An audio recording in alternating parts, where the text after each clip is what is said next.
Visual impairment is a very broad term that can mean any small deficiency in vision to absolutely no vision. For example, color blindness has its own set of problems that go with it and are very hard for some individuals to live with, but it is nowhere near as debilitating as total blindness is. We are going to be discussing students with low vision and students with total blindness. Total blindness is when a person does not perceive light or forms. This is the most difficult form of visual impairment. Low vision can mean the student has troubles distinguishing between colors, or the student cannot distinguish between shapes or forms very easily, but it is still possible. The visual impairments we are discussing are not correctable by lenses or surgery, and this is the difference between those visual impairments and other visual impairments seen. 90% of all visual impairments occur in developing countries. With 80% of all cases being curable or preventable, the geographic area the person lives plays a big role in whether they will keep their visual impairment or not. This may have to do with the people not having enough money or the hospitals not having the right doctors and or equipment to help the people. Braille is categorized into two grades, Grade 1 and Grade 2. Grade 1 is alphabetic Braille. Alphabetic Braille consists of writing out every letter the way it would be spelled out as if it were printed. Grade 2 Braille is literary or contracted Braille. This type of Braille consists of writing the word in a single cell. Most books, magazines, and newspapers in Braille require literary Braille. Using the key given to you, try and write out your name using Braille.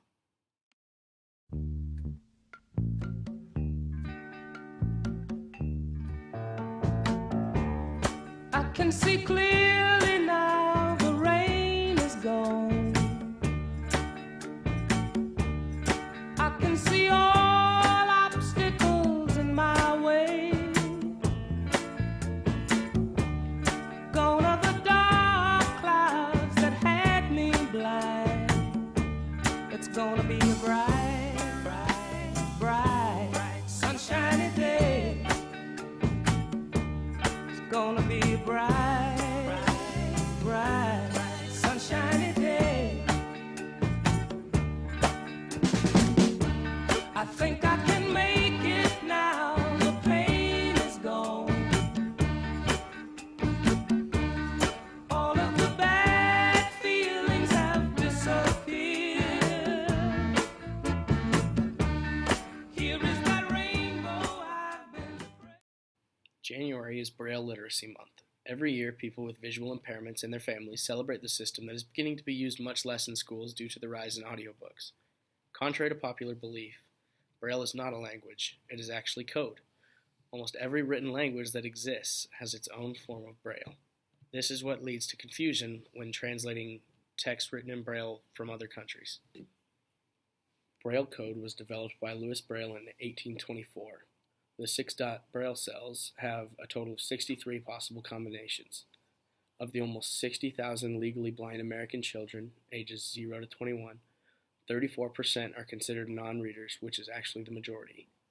9% of the legally blind students stick to Braille. 8% get their lessons done by audio readers.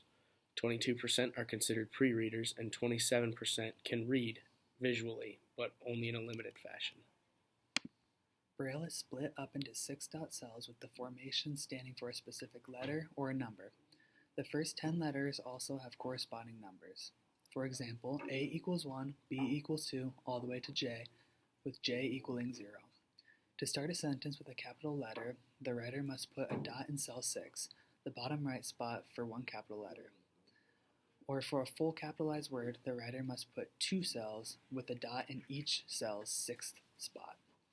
Braille code also includes short forms of long words, for example, tomorrow is TM and little is LL. It has been argued that Braille is becoming a less relevant tool for blind individuals. However, over 150 million people continue to use Braille around the world today for a multitude of reasons.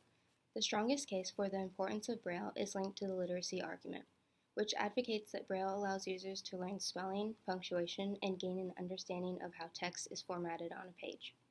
Audiobooks have provided an excellent additional resource for reading comprehension.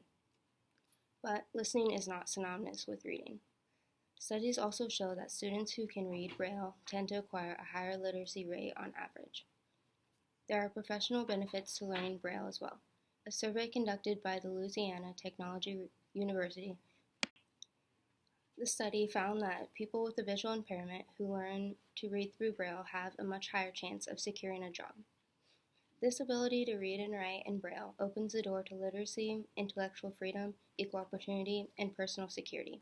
It is an extremely important gateway to opportunity for the blind or partially sighted people around the world, enabling them to become Thank you more for watching our piece on visual impairments. We hope this video furthered your understanding of visual impairments and you'll be able to accommodate for a student with this disability in your future classroom.